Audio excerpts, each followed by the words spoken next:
Chapter 6. The Perception of My Consciousness. After all the research on both the physical and the ethereal realms, I came to several conclusions that I would like to share with you. Conclusions so obvious they cannot be ignored any longer. You have the choice to either accept the information or reject it. If you choose to ignore the insights provided here, all the reasons you chose to experience this life will go unknown to you until you decide otherwise. Everything in your experience was put there by you, long before you were born. You will continue to guide yourself in the direction you choose, unless you choose to expand your consciousness from what it currently is. In doing so, your expanded consciousness will affect your past and future lives.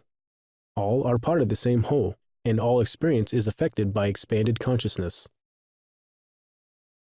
It took a lot of decoding to realize the effects of perception and how powerful our thoughts truly are. There was a point where I was terrified I might succumb to the confusion, a point where I was certain I was going to end up like others I've known, misunderstood, drugged, and locked in my own mind for the rest of my life. My reality has been guided by one idea or another that I picked up along the way from friends, parents, and family members. It turns out, we human beings are definitely affected by our environment, and our environment expands far further than we previously thought. My life has been filled with blaming others for my circumstances, when I was the one who created the whole damn thing. Every time I attacked someone, it was only because I seen in them what I hated about myself. I was surrounded by the signs my entire life, which, due to where my attention was focused and my belief in how the world operates, went by me completely unnoticed. It was only after going out of my mind I was able to surpass my own perception. As stated in the title of a video by Jason Silva entitled, "We Need to Be Lost to Find Ourselves," truer words have never been spoken. About mental illness. Please, stop treating family members that have been diagnosed with mental illness as if they're crazy. They are simply perceiving something you're not. They don't understand what it is, and they do not possess the mental faculties to adequately describe the experience in a way that is understandable to the people who have never experienced it. Based on this fact, they are further drugged in a state of catatonia which disables and destroys part of their brains. As this happens, the confusion is escalated until they find themselves surrounded by what appears to be an external part of their existence. The contradiction in the realities presented to their consciousness at any point in time from the perception of everyone around them, compared to what they are experiencing, causing a further separation of self. For a person with a weaker consciousness, this process will cause massive amounts of physical damage to the brain until a point is reached where their consciousness can no longer continue on this plane of existence. What I'm saying is, when someone starts to get a little tweaky, the worst thing you can do is destroy their brains with prescription poisons that are designed to disable, not rebuild. Once the process begins, it will not stop and will only continue to progress further into a state of dementia. If you have any desire to help a family member suffering from mental illness, you must stop using prescription medication to fix the problem and help the patient understand their reality is the way they perceive it. Doing this is the only way to remove mental illness from our experience. People who are hearing voices in their head which no one else can hear are still hearing voices. When you tell them these voices are actually their own thoughts simply being heard in a different voice, you're further plunging them into a state of disorientation when in fact your perception or the lack thereof is also distorted and disoriented from the true nature of reality. You believe so blindly in the non-existence of something, you cannot see the literal writing on the wall around you. Our approach to mental health is the same as our approach to gangrene. You must cut off the defective appendage. Unfortunately for the unlucky person who unintentionally aligned his consciousness to an energy they don't understand, the opportunity to heal is never given. Mental illness, along with every other affliction known to our planet, is a product of our own imagination. Every tumor, every cancer, every miraculous healing, and every instant death. These are all instances where the consciousness of an individual has been so disoriented by the separation of self from all that is, it causes the body to continually provide opportunities to examine where your beliefs lie, by applying the contrast in your experience. The further an individual identifies itself as its body, and its body as itself, the rate of expansion increases, exponentially increasing the rate of declination of the physical apparatus, which said in a more simple format, the more you separate yourself from the actual reality we exist in, the worse your situation will become. You either choose a path or the path will choose you based on what you believe. You are allowed to change what you believe at any time, which will in turn change the reality in which you dwell. In order to help align a person's energy who may be suffering from a mental illness or hallucinations, here are a few things you can do which will allow a natural healing of the mind and allow someone with a particular vibration to vibrate to a new song, so to speak. During a lecture by Esther Hicks, also known as Abraham Hicks, she used some very clear instructions for guidance into alignment during meditation. After describing to a man, the voices he hears, whispering words in your ear, are not voices at all. They are the vibrational downloads the person is continuously interpreting into those one-liners. You suck. You're stupid. Everyone hates you. Are all different downloads being received and interpreted by the subconscious mind. The voices are an example of someone creating a personality to match the vibration they've tapped into. The relationship can be any relationship you want it to be, and it doesn't have to be a negative experience unless you choose it to be. After I heard that, I began to assign some of the thoughts I had with a different voice. I chose an English accent for any thoughts that seemed dignified and full of long words. Within 2 hours, I was hearing someone else's voice in my head telling me to do things. It was a man with an English accent, suggesting I do things with statements like, "You know, my good man, your wife would be incredibly pleased when she got home from work if the laundry was done." Holy shit, I thought. I just created an alternate personality in my head in one instant. It took me 2 hours to realize what had happened. Imagine what it would be like for you if that had happened by accident and no one noticed, not even you. How far would you follow that voice? What if it was always right? It never made mistakes and was always predicting future events? How long would this go on in your head before you realized what it was telling you? What if you decided it was going to be there when you get stressed out, so you always look for it, and you find it? This is what's happening in the mind of a human being with many different afflictions of what we lump into the definition of mental illness. If you are able to catch it early enough, no one would suffer the unending trauma that we keep punishing them with. Please show this information to your psychiatrist and every other person you meet in the mental health industry. This is the perspective they need to hear immediately, otherwise there will be no end to the tragedy they've been causing. During a state of meditation, the ideas surrounding these voices need to be seen from a different perspective in order to be understood for their true purpose. Once you understand the vibration, you can simply ask it to go away, thus breaking the alignment with the frequency. Use ideas like, "I want it to feel good. I don't want it to be contrived. I want to be inspired. And I want it always to be a positive and helpful experience." Tuning into and focusing on these thoughts will change the frequency, and when you are able to change the channel, it's no different than when you do it on your TV. You can even turn it off if you desire. You have to be willing to undertake such a battle. You have to be willing to stop fighting. You have to be willing to understand that you made a decision to have this experience before you were born into your current body. You agree to every experience you have when you align your frequency to it. This is only going to continue for as long as you desire it to continue. About religion. Have you ever wondered why there is such a persistent aching for our species to achieve some sort of ascended state? Why do we feel the need to justify our existence with some sort of story or meaning? Why have so many people over the last several thousand years received what they believe to be messages from God? Repeated mystical experiences that we're told is merely hallucination.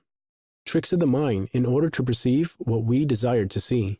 Why is it that in every religion, the same story seems to be told? Stories of the resurrection of a Savior to come save us all, to punish all evil and carry the righteous to a magical kingdom filled with the infinite love of peaceful abundance? We hear variations of these stories from all over the world, each told through the eyes of the belief structures at the time.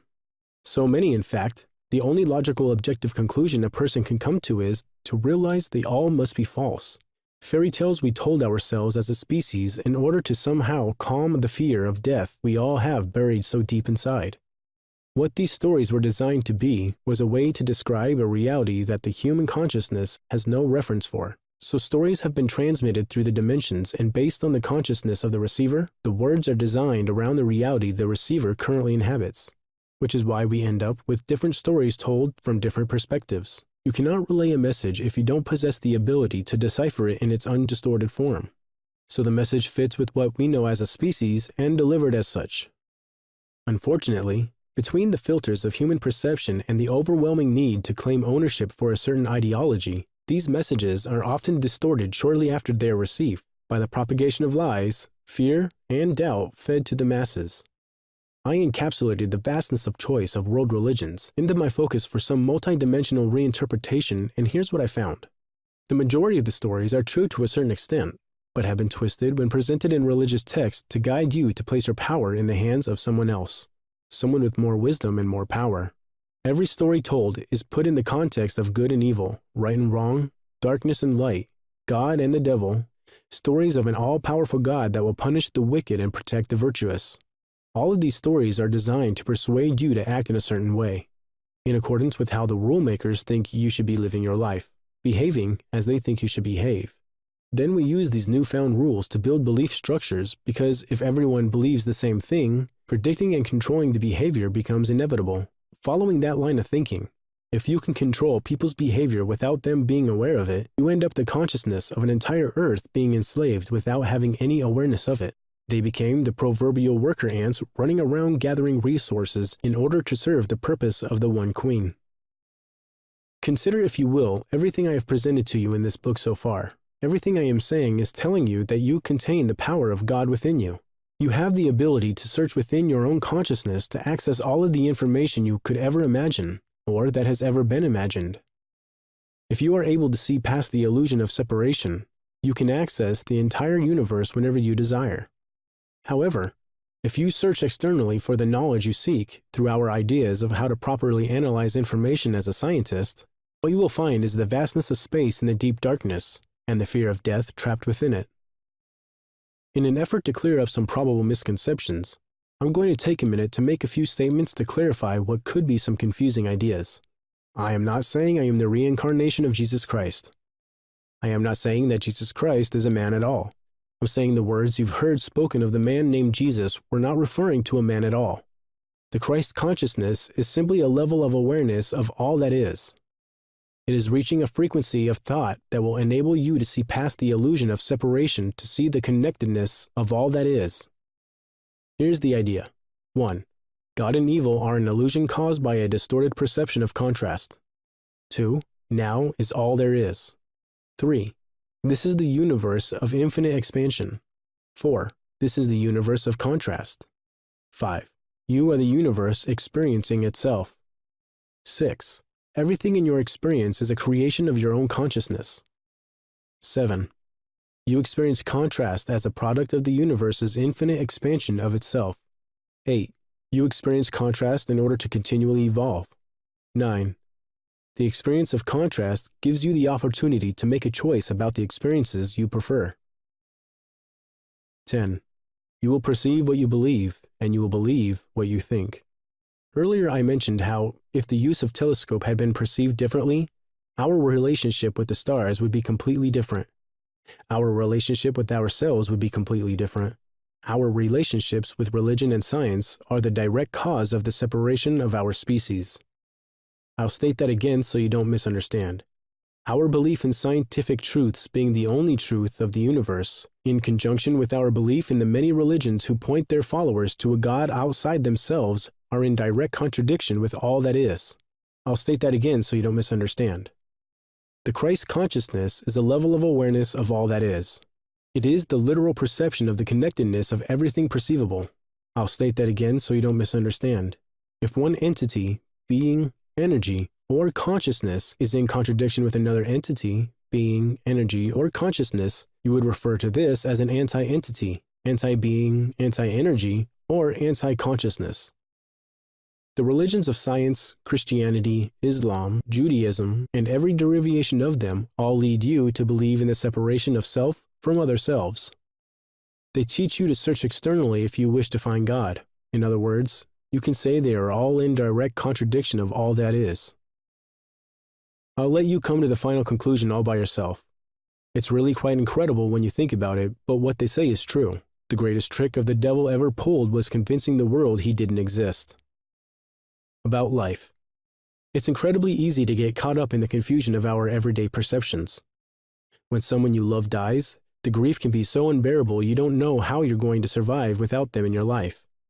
Often we've heard people speak of a loved one's last words being those of regret or sadness, wishing they would have spent more time with family and less time working. Thoughts of regret as they think back on their experiences on Earth, knowing they missed out on so much while focusing on acquiring the material possessions they imagined would make them happy. You have the right to enjoy every experience you have without having to suffer to get it. If you focus all your attention on being happy and loving the people around you, your life will be led by your consciousness through a series of serendipitous events that will lead you to the realization of everything you came here to experience. So focus on being happy, loving, and positive, and everything will work out. Spend time with your loved ones, and don't let anyone else's negative energy change the way you vibrate. These are the keys to living a long, happy life. I'll state that again so you don't misunderstand. The only requirement for living a long, happy life is that you be happy and alive. About death.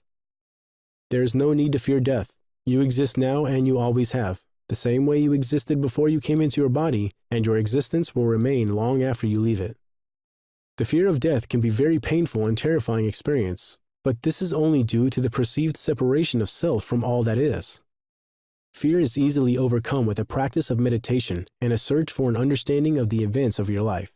I'm not asking you to trust me. I'm asking you to know it for yourself. Meditation is like the movie The Field of Dreams. If you build it, they will come. If you seek to understand the meaning of your life through the practice of meditation, you will understand it. After your consciousness leaves your body, you will be offered a chance of reflection of your life's experience. After you understand what you needed to understand, you will have the choice of what you would like to experience next. If you wish to stay on Earth and reincarnate into another body, you can do so. If you would rather experience what it's like to be a rock on Venus for a few thousand years, you can do that too. Sounds weird, but this is our universe. You are the creator of your own experience, so you may want to examine your beliefs before you find yourself in a place you weren't aware you had created. It can get rather disorienting and extend the duration of your evolutionary expansion. About consumerism. Consumerism, the current evolution of the system we use to call capitalism, is no different than any other religion. Consumerism is a belief that you hold, an idea that you will find happiness by acquiring more and consuming more. My thoughts on this are quite simple. For me, it's qualified with the same contradiction all that is, as is any other religion. That doesn't mean you should throw away all your electronics, hand tools, or gadgets. It simply means to focus your life acquiring things that will make you happy will only keep you reaching for more things.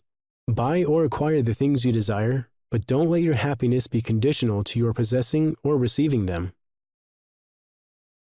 Final thoughts. The information contained in this book is being presented to you to free your mind from the enslavement of your consciousness. If you understand that you alone are the creator of your own experience, you will have the tools to understand and enjoy every experience of your life. You don't have to give up pleasure or experience pain in order to have everything you have ever wanted. You don't have to punish yourself and work so hard to acquire the things you want. You simply have to release the fear of not having them. For thousands of years, we have been victims of lies, deceit, and manipulation. An imaginary world pulled over the consciousness of our species like a wet blanket covering the perception of our reality.